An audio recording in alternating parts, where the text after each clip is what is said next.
We'll start in a minute. I had a problem with my system.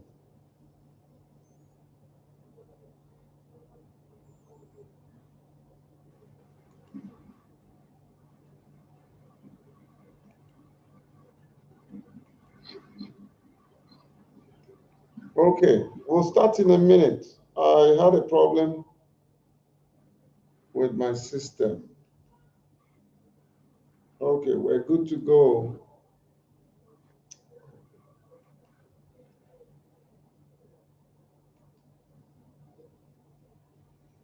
Okay, we're good to go.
Okay, Ms. Tiger, can you please put on your camera?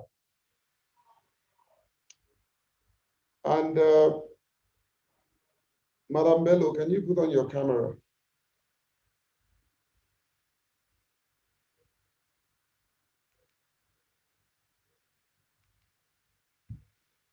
Okay, I'm 3 minutes late, so I'm going on air.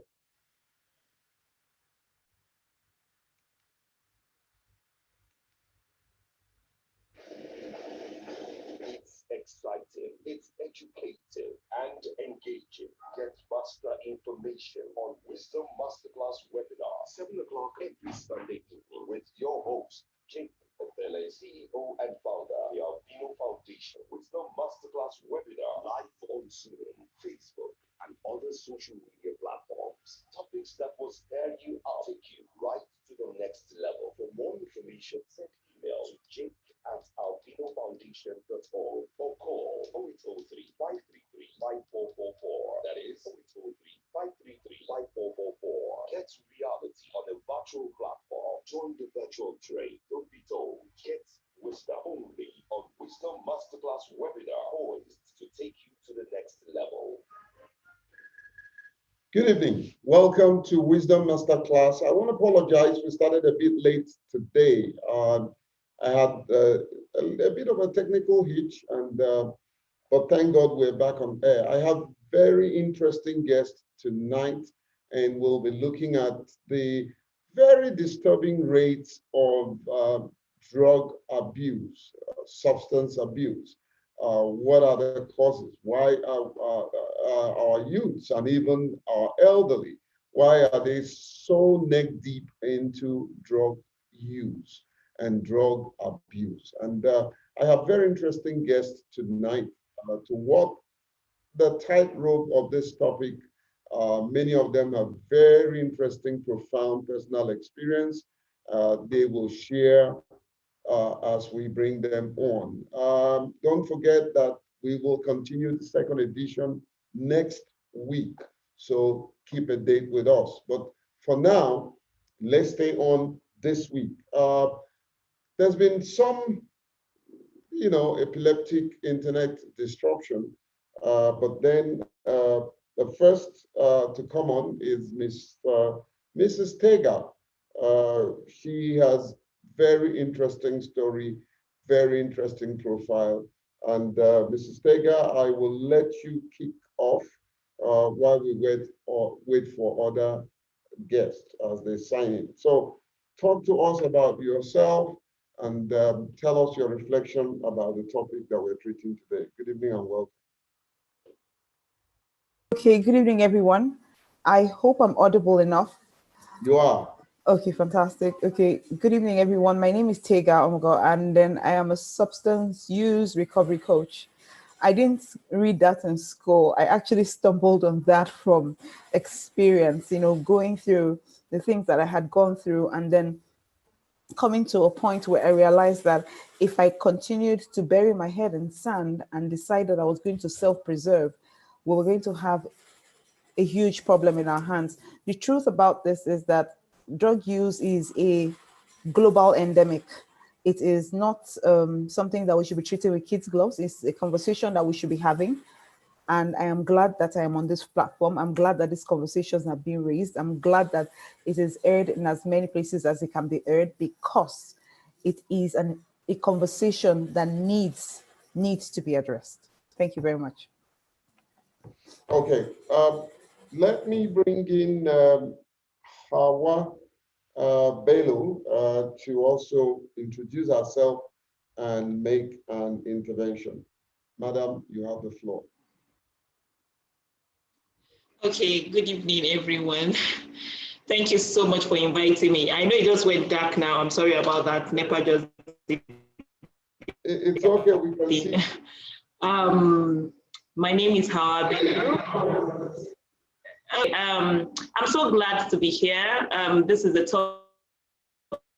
topic that is very, very important to me. This is something that is dear to my heart. So I'm so glad that you have invited me here to come talk about something that is really, really dear to my heart. Thank you so much. Thank you. Okay. Incidentally, one of our guests is trying to reach me on phone. I'm sure he's probably having problem, but let me go back to Mrs. Tega. Tega, if you can come back on camera, I have a question for you. This is very interesting. Ms. Tega, you are a substance abuse coach. And you made a statement to say you didn't dabble into it. Probably you have some experience that brought you into it. What is it that brought you into this very wonderful and interesting service? One of the things that I say all the time to people is, if I had any of these conversations, if I had listened to any of these conversations, maybe as at a time when I was at the time when I was a teenager, young adult, I probably wouldn't have gone through all of the things that I went through. I always start with saying that I wanted to be a lawyer. I really wanted to be a lawyer growing up. I think I walked into my uncle's chambers as a child.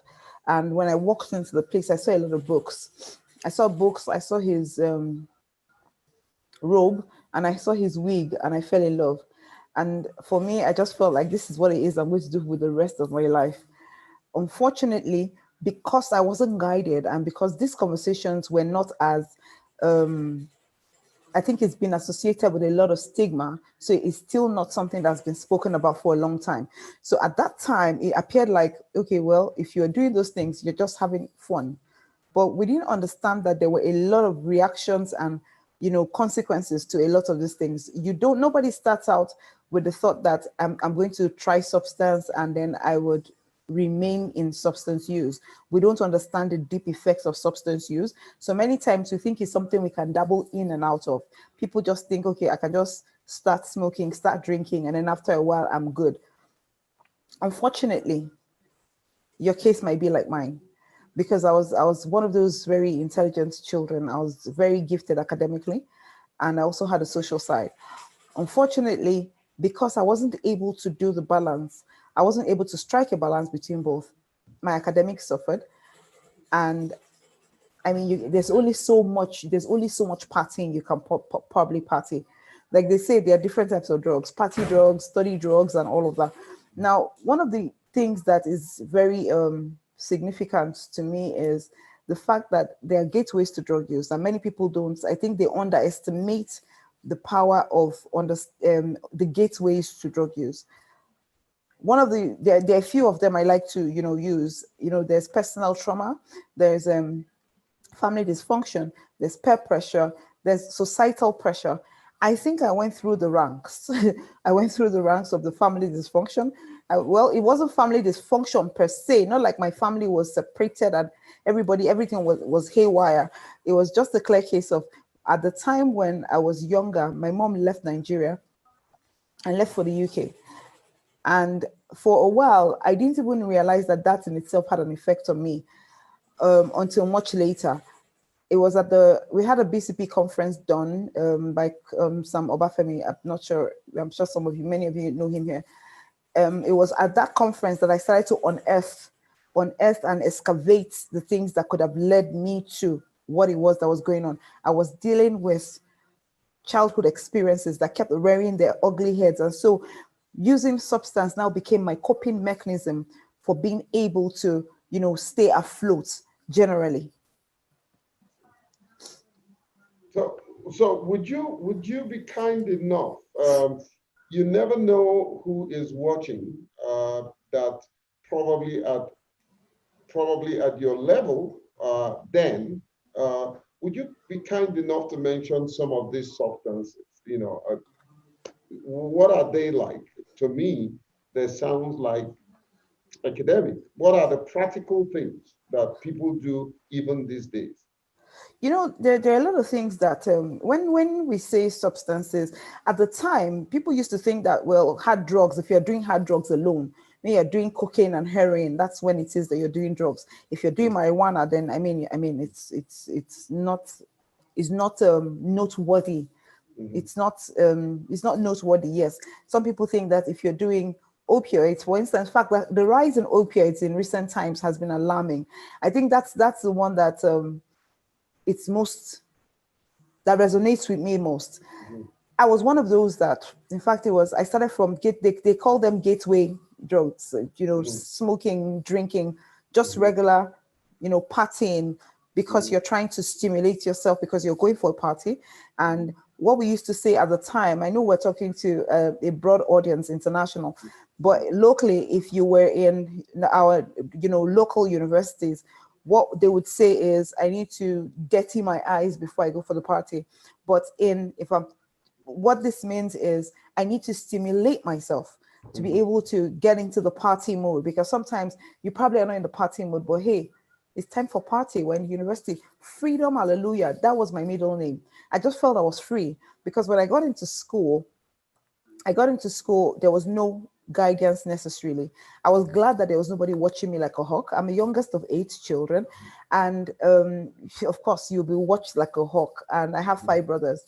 So everybody's watching to see what's going on with you. But by the time I had left home and gone into school, I was glad that nobody was watching me anymore. So I just felt like, okay, if I'm free, I will live this freedom to the fullest. Unfortunately, I hadn't been taught enough coping skills to be able to handle both sides of my personality.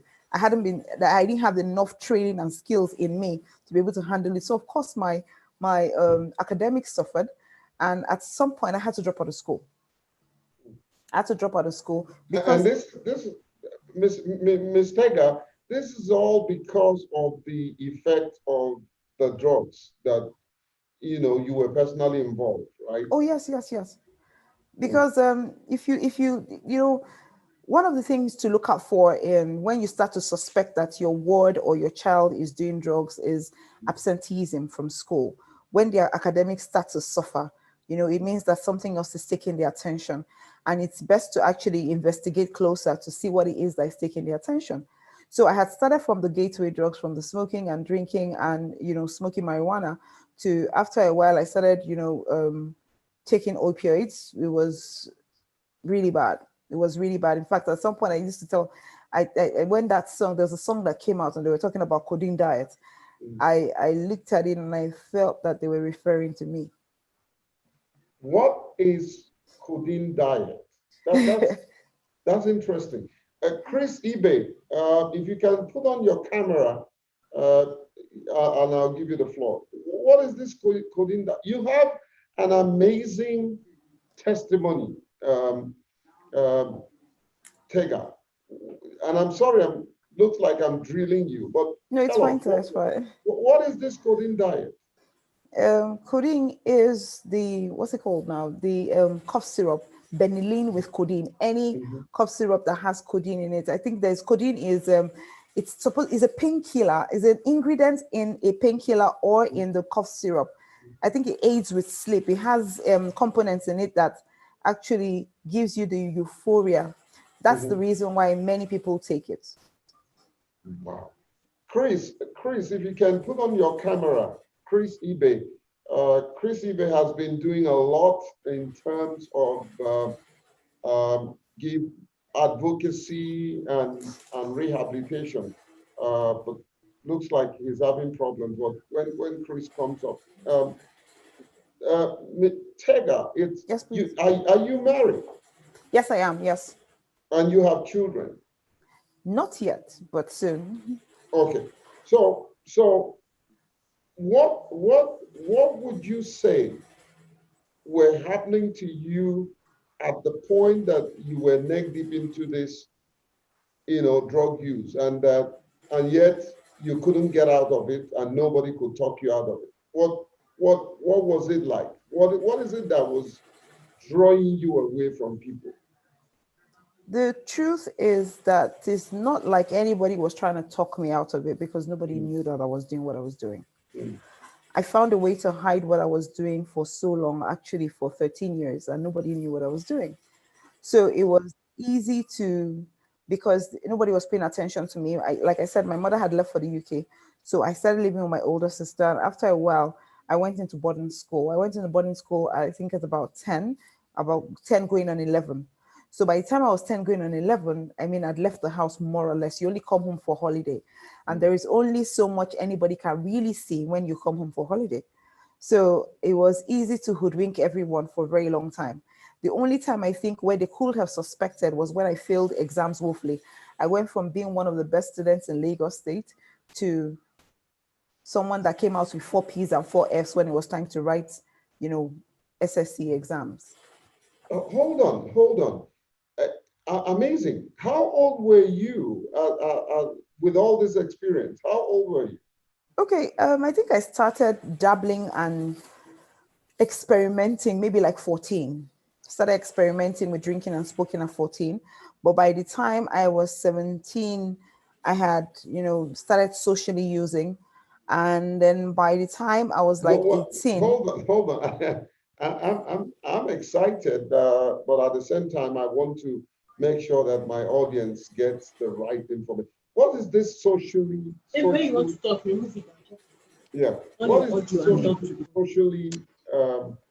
What did you say? What did you? I can't get it. There was a language you used. social Social, using, recreational social using, yes. using. What is Yes, this yes. social using? Okay, this happens with a lot of people actually. There are a lot of people that actually socially use. Like when you go for parties, you just use. When you're Mhm, in the midst of if a set of friends, you use, but you are not using on your own. I mhm, won't out of my way go out to look for drugs to use. At that time, you're actually not even addicted. You're just using because it appears like okay, you're going for a party or you're mhm, hanging out and mhm. stuff, or because the Or you people don't you're have money. not necessarily. Maybe I go like recently. I went for a party, Mhm, and my old friend's party, and I mhm, got there, and all majority of the people there were using. mhm, I know one of the friends that was there. She's mhm, not a she's not addicted to any substance, mhm. but when She's a she's in the social midst user. of people Mhm, using, she mhm, just uses. But on her own, she would never go out of her way to get mhm. any drugs. She would never use her money to buy. So social using is, when you're using just for recreational use, nothing major. So can you go from that status to addiction?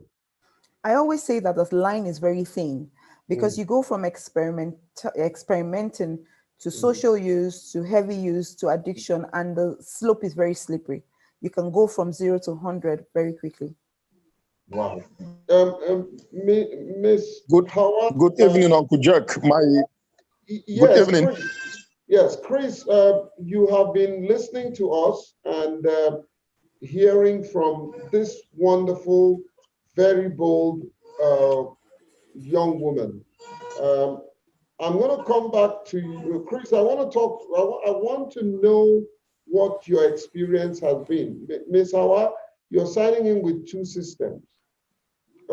Chris, I want to know what your experience has been, being in the field, intervening for drug usage and advocating for them. What has been your experience? Hello? Chris, we can hear you. We can hear you loud and clear. Just that you need to put on your camera. It doesn't matter if you are in darkness. You need to put on your camera. I'm not. I don't have. There's no light here. Is a problem. I don't have light. Don't worry. We'll see you. Just put on your camera, or just go ahead and speak. Okay. Can you come up? Can you come again with the question, please? Now, I wanted to know what has been your experience. You have been advocating for, the issue of hard drugs, especially among the youth, and you've done extensive work in the country, outside the country, at the UN level. What had been your experience? Okay, we've lost Chris. Okay, so let's go back. I'm going to come back to Tega, but let's talk, Mrs. Howard. Tell us what. Hello. Okay, Chris, can you come? Okay, Howard. While Yes. Chris is getting ready, yeah. Well, I don't know if you have any personal experience, but then you've been taking care of people who have personal experience. What has it been like?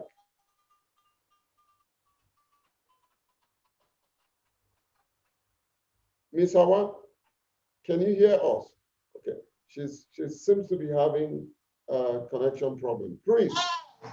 People who use drugs? Yes. Yes, I can hear you. Yes, go ahead.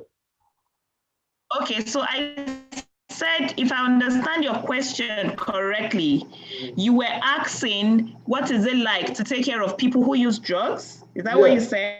Yes. What has been your experience? Is there any personal story you can share with us or experience in your professional field? Okay. Well, you see, drug use therapy, drug use treatment generally is one of the most expensive treatments. That's the truth. And that's why we always advocate that people don't get to the level of addiction.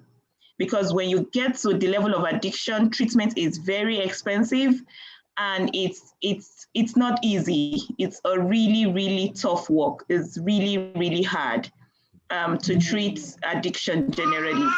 Aside from the fact that addiction is a relapsing disease. What I mean is you think you're fine and then you go back to it again, and because you are constantly in recovery, it's not cured. You can't be cured in the true sense of it. So the people are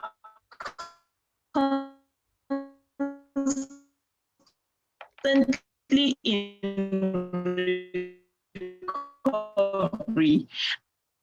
And when you're constantly in recovery, it means that illness, just like you never get that you have to constantly be on medication.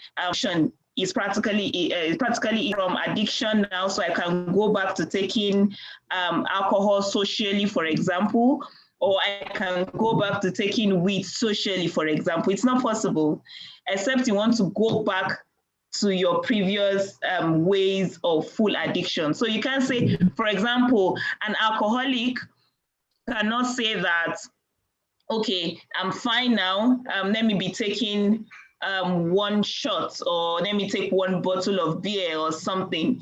You are likely to spiral back or even worse to what brought you into treatment. So from that one bottle of beer,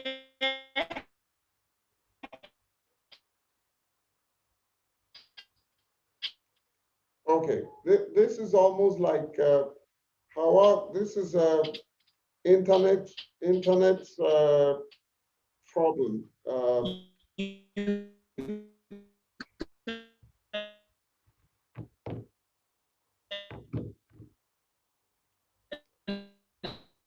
we're really having problems with your internet connection. Chris, are you able to speak now? Because go Yeah. Can I to your come? 15 bottles or I'll your come 20. back So to you. generally treat. I'll come back to you. Let me get Okay, you can hear me again? Yes, your internet, you keep going on and off. Maybe you need to sign off and sign in back. Chris, can you then speak to the issue now? Okay. Can you hear me, sir? Yes. I'm very sorry. We've had a very poor network. Progress Lagos. It's been a very bad network here. So please, I'm very, very sorry if it goes. In response to your question, my experience about our advocacy of drug and substance abuse issues regarding our advocacy in the part of is majorly a thing of denials. Okay, I've lost Chris. How can we? Okay, Chris is back. Chris, can you hear me? Chris, we lost you. I can hear you. I can hear you, sir. Yes, go ahead. You brought up a very interesting issue, the issue of denial. Go ahead. Yes, on drug and substance abuse issue, to a large extent, has really exposed the endemic nature of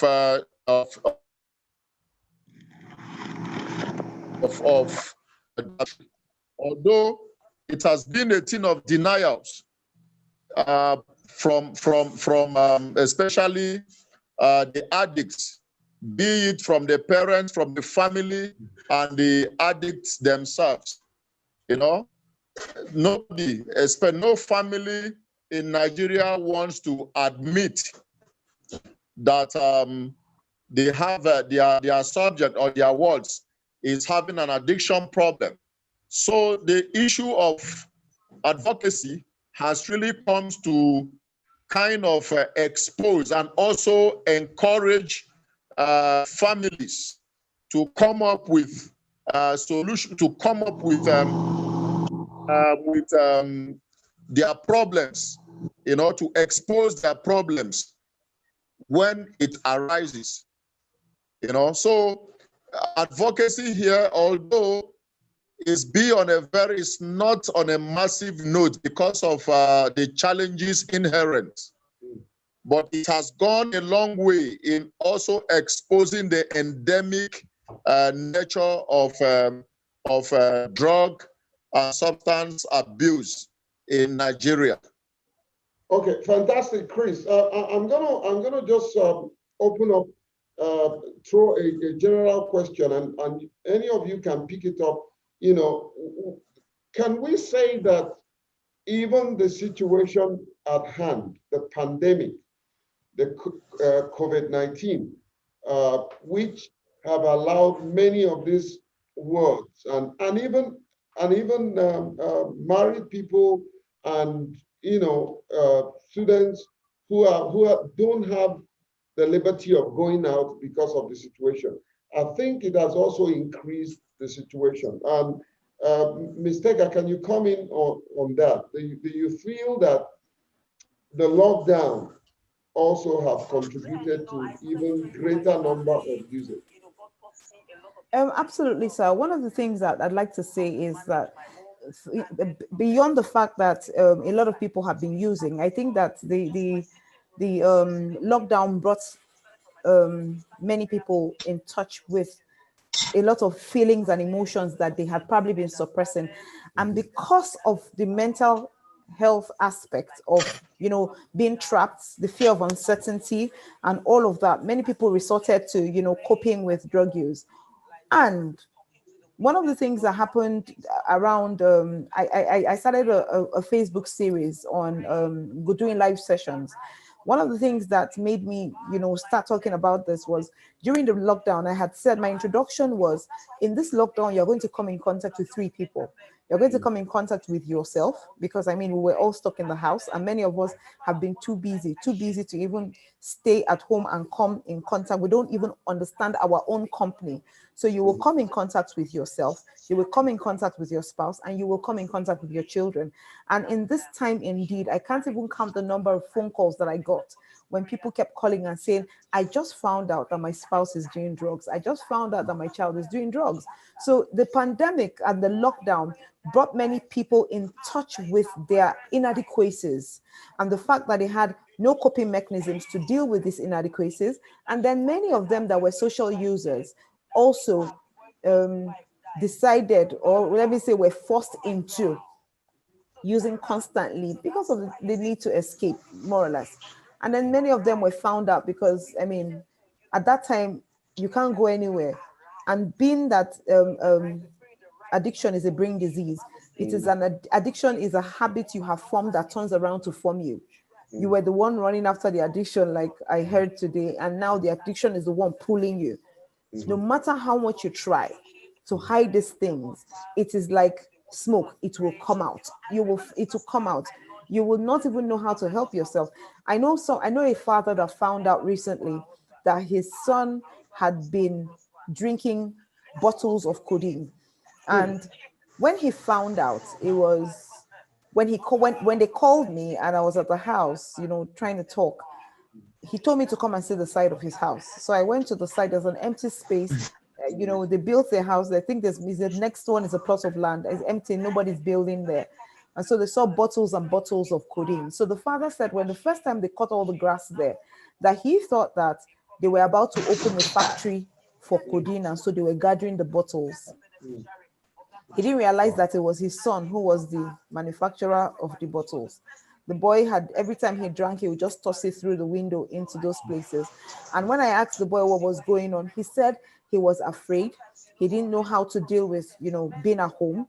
He didn't know how to deal with the lockdown. He didn't know how to deal with the whole uncertainty and all of that. And so that's how he was coping with his confusion and his pain and his anxieties.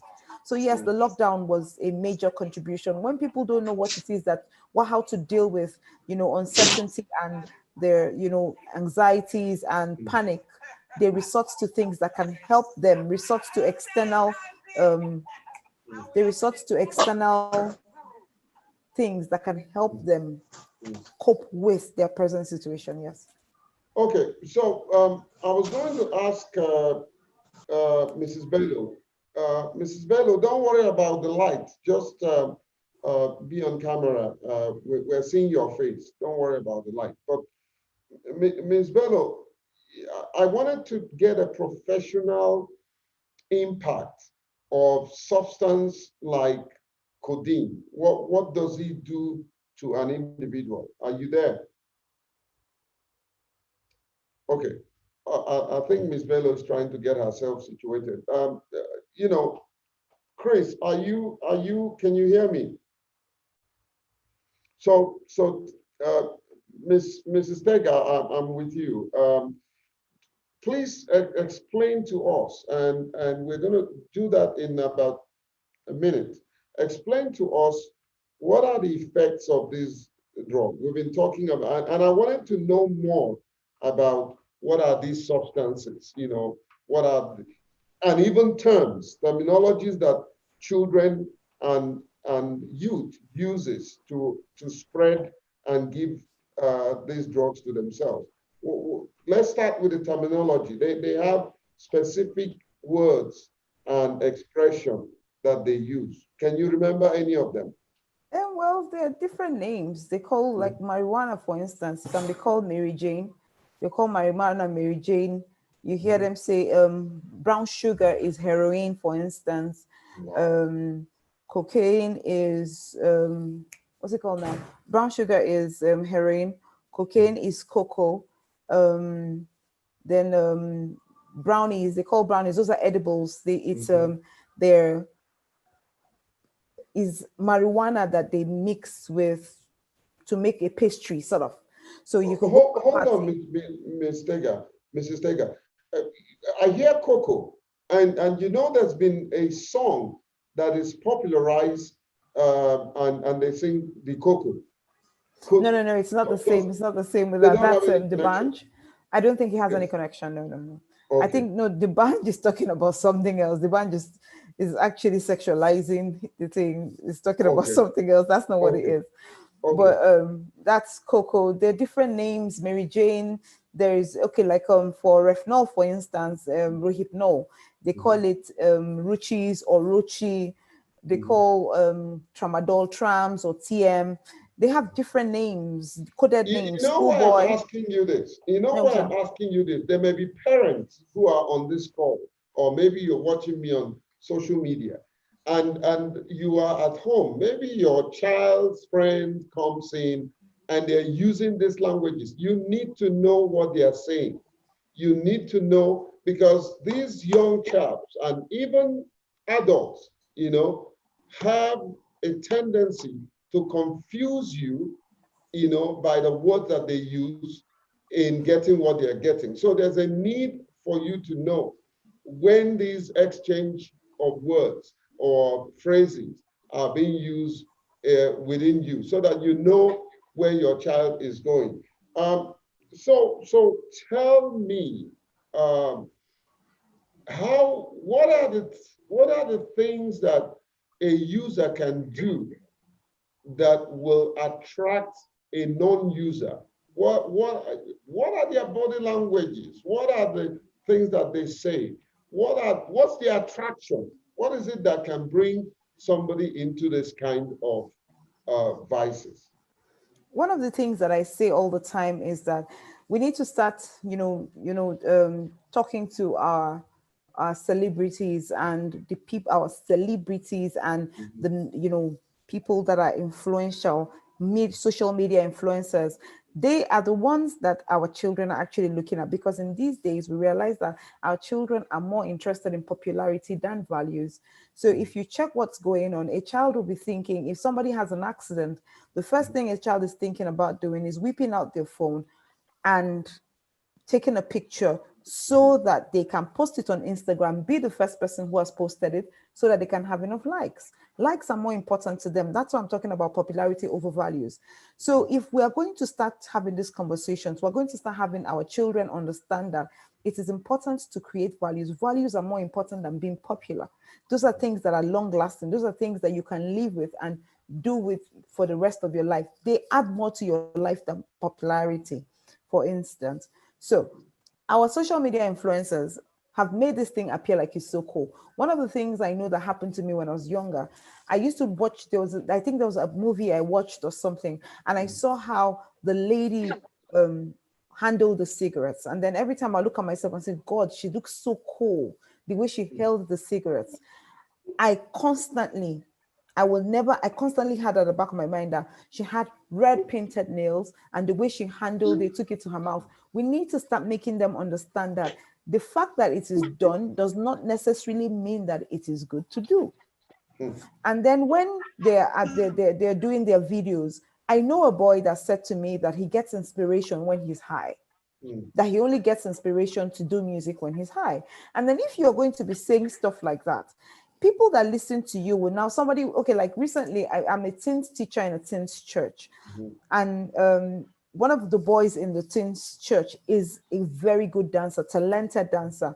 And then so he dances with the dance troops and then a certain dance troupe. And then one day they call him and tell him that he gets tired too easily, that they need to give him something that would help him not get tired so easily, and that they know that he's very good at this dance. Instead of him to miss out because he's getting tired, let them give him something that will stimulate him to stay firing on all cylinders and still be able to dance. And then they gave him tramadol. Wow. Thankfully, we had this conversation in church. I had talked about it in the teens church. They had made me, talk about drug use and everything. So it was easy for him to come up and say, look, Auntie, this was going on. This is what they offered me. And I told him, what's more important to you? I couldn't force him to say no. I can't force him to say no, because he can tell me and I'll tell him, no, you can't do that. And he'll leave my presence and he'll go back and use it. Because at that time, What's important to him is being popular among the people that are telling him to do this. One phrase that I never forgot that stuck to me was when they said, addicted people like to get other people addicted. It's like hurting people hurt other people. Somehow it's like a collective thing. Let's just come together and do this thing together. They say misery loves company. So it's more or less the same thing. They just find a way to gather themselves. We have found a way to glamorize getting high. We have found a way to glamorize, doing the wrong things and making them appear like they're the right things. How else will it be that someone will say that they will get high, they will want to get high to be able to have inspiration? So when we have people like Majek Fashek of blessed memory, we use those as examples and say he probably got inspiration from using drugs. But look at the long-term effects. He used drug a lot. Yes, Okay. and look at the long-term effects and look at how we ended up. So exactly. Mrs. Bello, I'm going to come back to you and ask you a question and then open up the line for, this is very interesting. I have just about 18 minutes to go. I'm going to just take a break. When we come back, I'll ask you to tell us what is it that when you're treating people, what are the symptoms? What is it that a parent who is watching today will see in a child and know that this child needs help? So stand by. When I come back, we'll continue the conversation.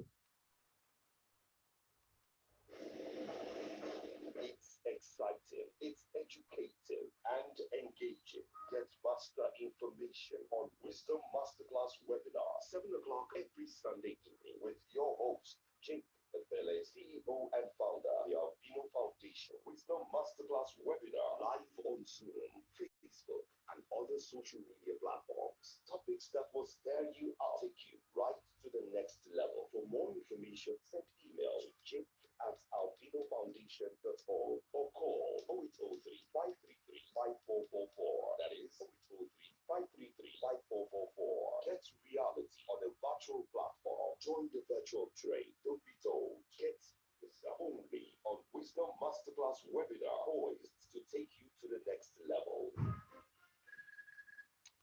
Okay, this is Wisdom Masterclass, and we've been dealing with the issue of drugs. And some of my guests have been having problem with their internet connection, but Mrs. Tega has come to the rescue. Now, Mrs. Bello, you're a therapist. What are the things that you've been seeing in the course of your treatment? What can you say to a parent who is watching today? What are the symptoms that they can see in a child before? Because what we've discovered is that most times parents don't get to know until the issue gets out of hand. What are the symptoms that you can see in a child as a therapist that will send a signal to the parents that this child needs help? Okay, there are a lot of symptoms to watch out for. When your child keeps wearing dark glasses, for example, he keeps covering his eyes. Broad daylight, he's wearing glasses. In the house, he's wearing glasses. Watch out, try to see what's happening. Because most times when children or teenagers are on drugs, they have this kind of thin eyes, dark, sometimes is bloodshot, depending on the kind of drugs. That wear long sleeves. They don't wear short sleeves. They are rosy or change of personality. Watch out for that, because long sleeve means that they are trying to cover maybe needle pricks and all that. Another thing to also watch out in and playful, and then all of a sudden he's always wanting to be secluded, always wanting to be in his room, always wanting to be alone. He doesn't want to go to social functions. So you're like, can you still hear me? Yes, we're struggling with your connection, but we can. Hello? Yes, we can hear you.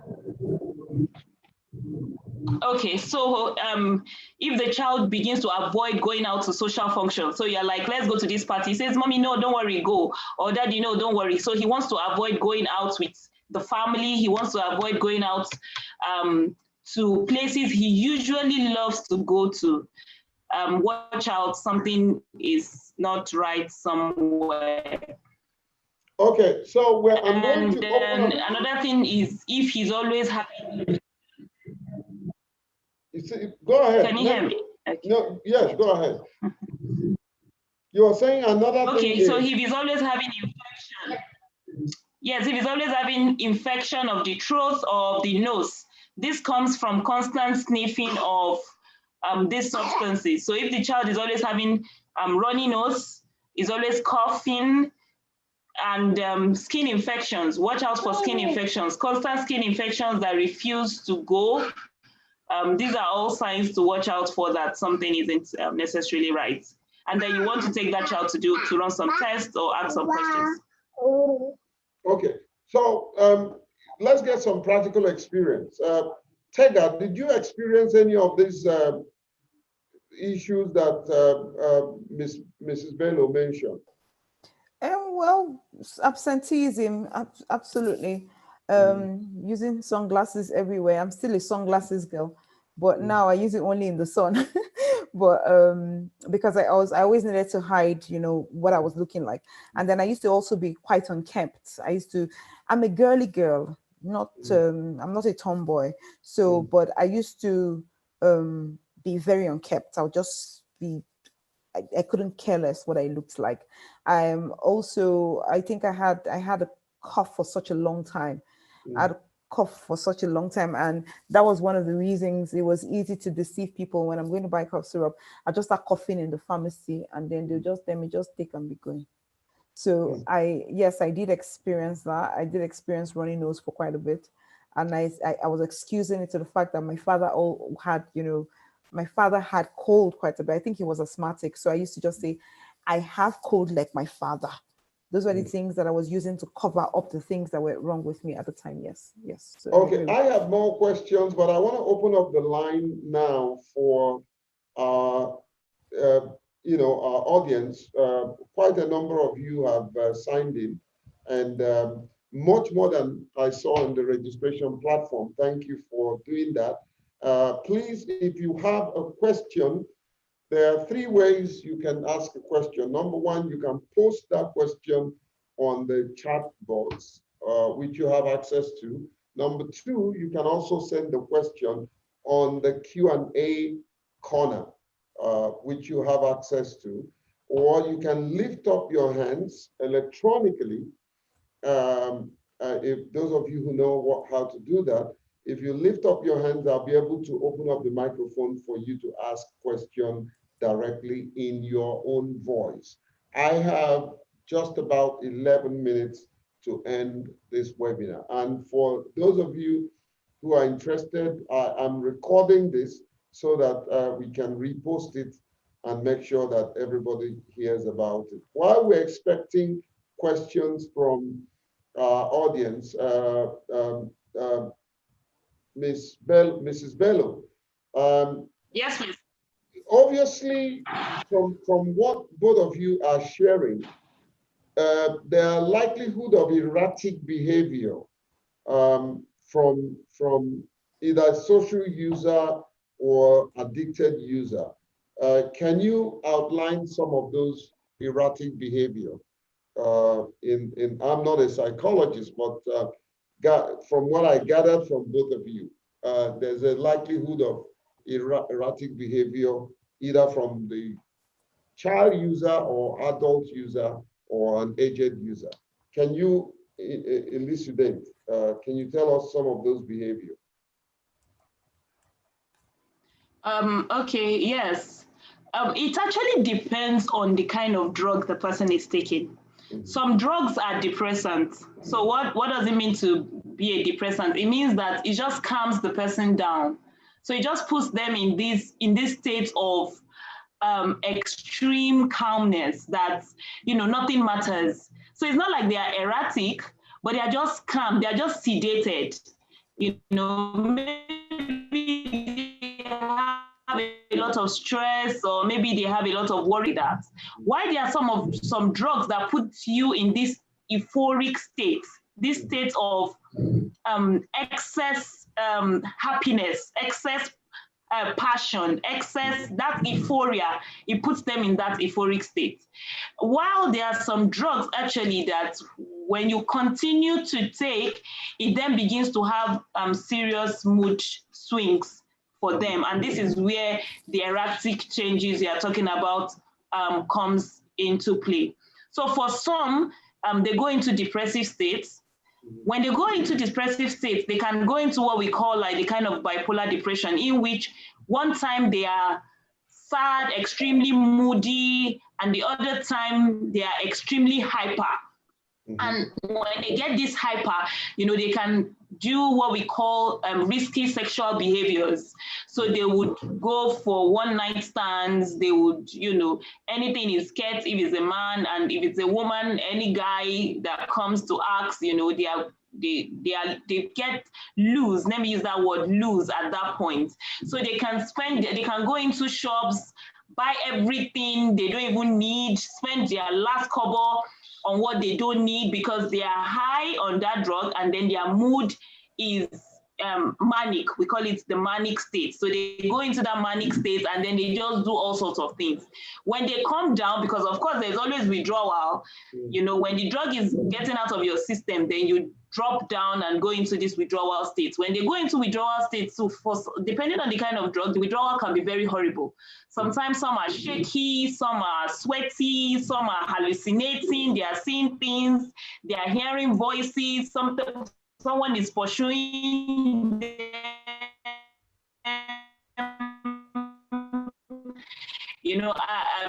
I had one person who was telling me the night practically stark naked, hearing voices that weren't there, running, hearing someone say they are following her and all that. So when they continue to use, it gets to a point that some people, not all, but some will get to that state that they have those feelings and they begin to, so it puts some people to have what we call schizophrenia. That is, like a kind of psychosis. So they hear voices, they see things that are not there and all sorts. So it actually depends on the individual. It depends on the kind of drug. It depends on the duration. It depends on when the person actually starts using.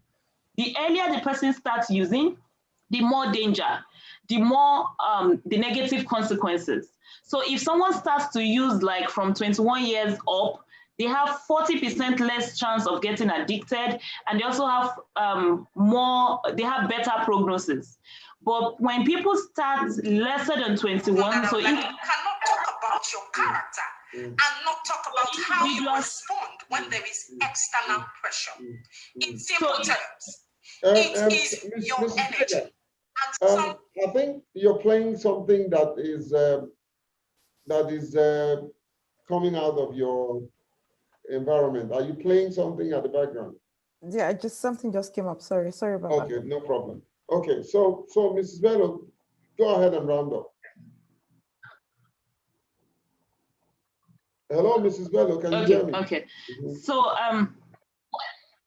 yes, I can hear you.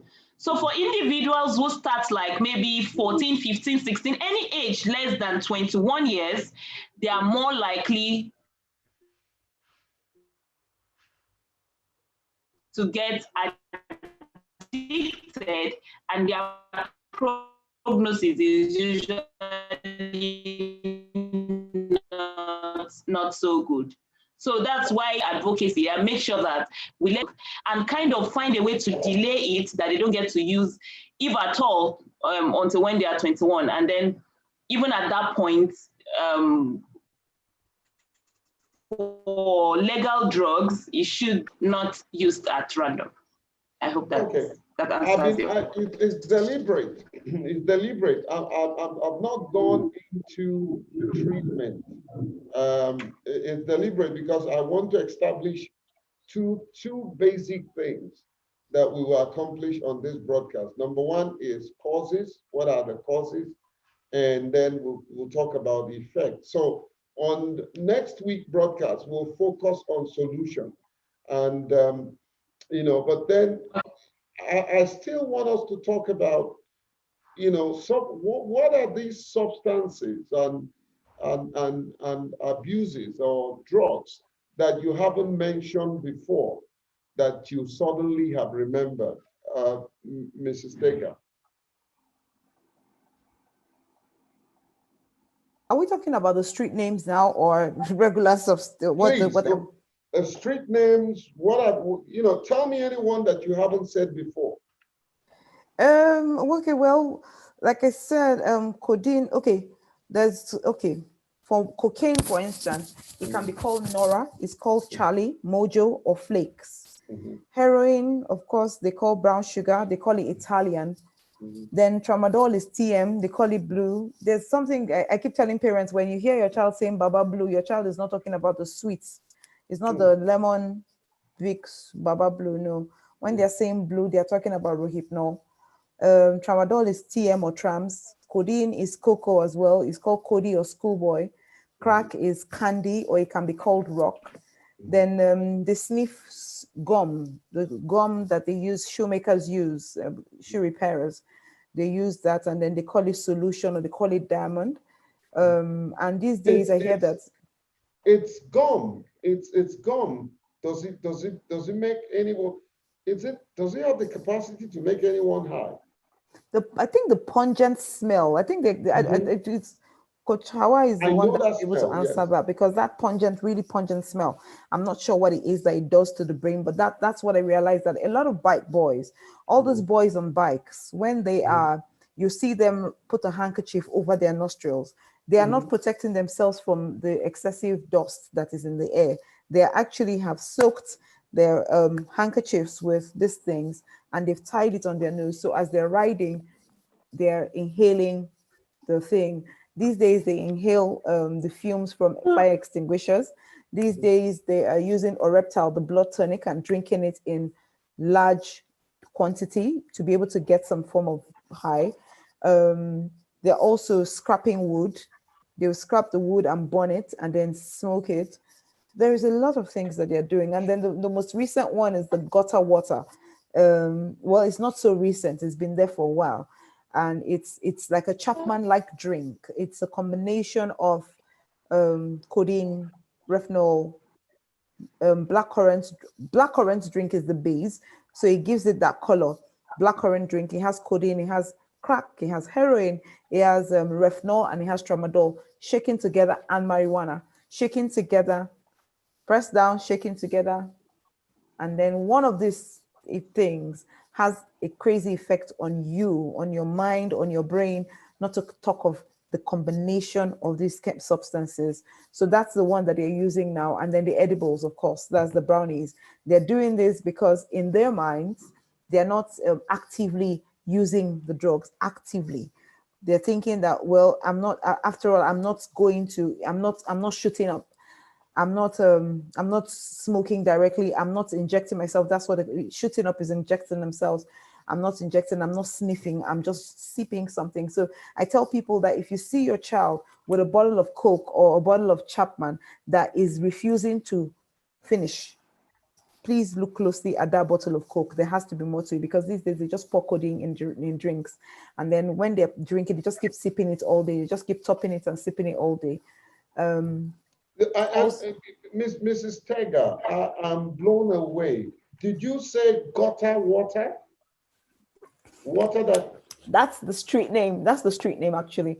Okay, so it's not physically the water from gutter. No, it isn't. That's why I explained what's inside. Yes, it's a street name for the cocktail of drugs. And the cocktail, the base of this cocktail is blackcurrant juice.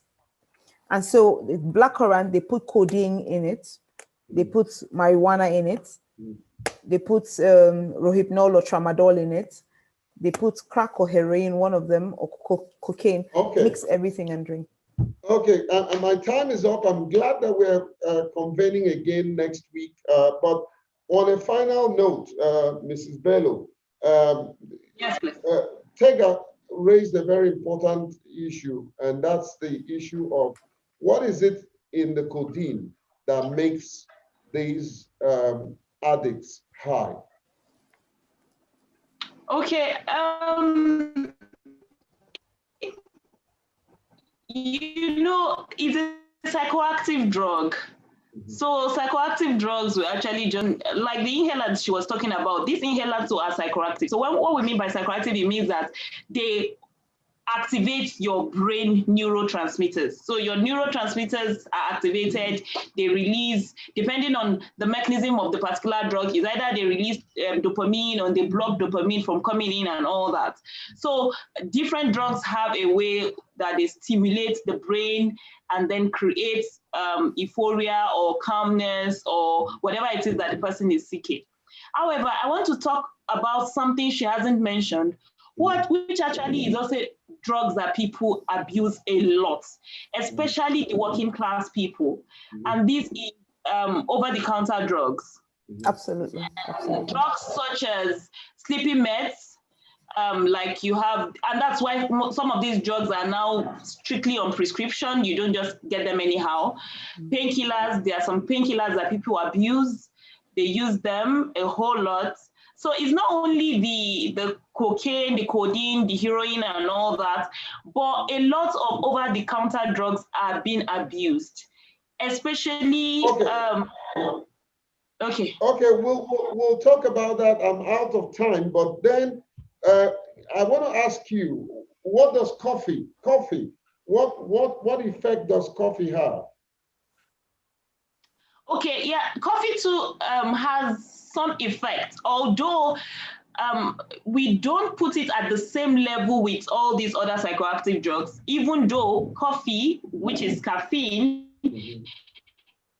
is in the diagnostic manual that we use, but it's not at the same level. You get withdrawal symptoms from the use of coffee to some level, and you can get tolerance to some level.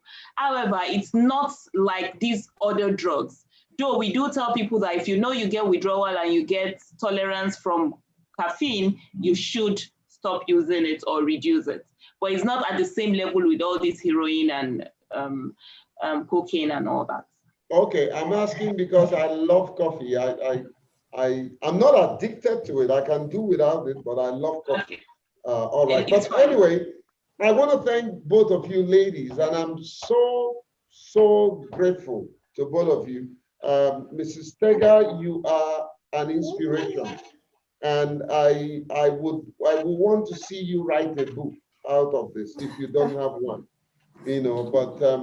but you are a huge inspiration, and thank you, Mrs. Bello, for the great work that all of you are doing. Chris is not able to join us, but then I try to, as much as possible, to stay within the time. I'm actually on top of the time by 4 minutes. But I want to thank you, ladies, and I'm sure we will all meet next week. If I can bring all of you to where I am, because my internet connection is very strong, it will be a great thing if you guys can come over, and so that we don't have this internet or power problems. But thank you so much. Thank you. I appreciate you guys. God bless you. And those of you who are watching, I'm sure you have learned something today. And please, there is also an opportunity for you, if you are a Christian, to also bring these things to prayer. And I'm sure if you're also a Muslim, like my sister Bello, also seek for spiritual help as much as, but spiritual help is one. You also need medical help. So thank you so much for being part of the program. Thank you, and God bless, and good night. It's exciting, it's educative, and engaging. Get master information on Wisdom Masterclass webinar, 7 o'clock every Sunday evening with your host, Jake Bele, CEO and founder, the Albino Foundation. Wisdom Masterclass webinar, live on Zoom, Facebook, and other social media platforms. Topics that will spare you out, take you right to the next level. For more information, send email to jake at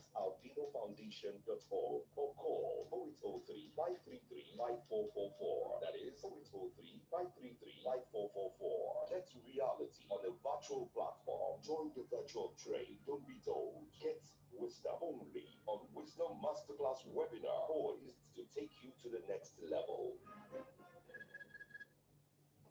Okay, Mrs. Steger, thank you so much. Thank you. We'll meet again next week and continue. But I want to say that you are a huge inspiration. Thank you. Thank you for having me, sir. Thank you. Okay.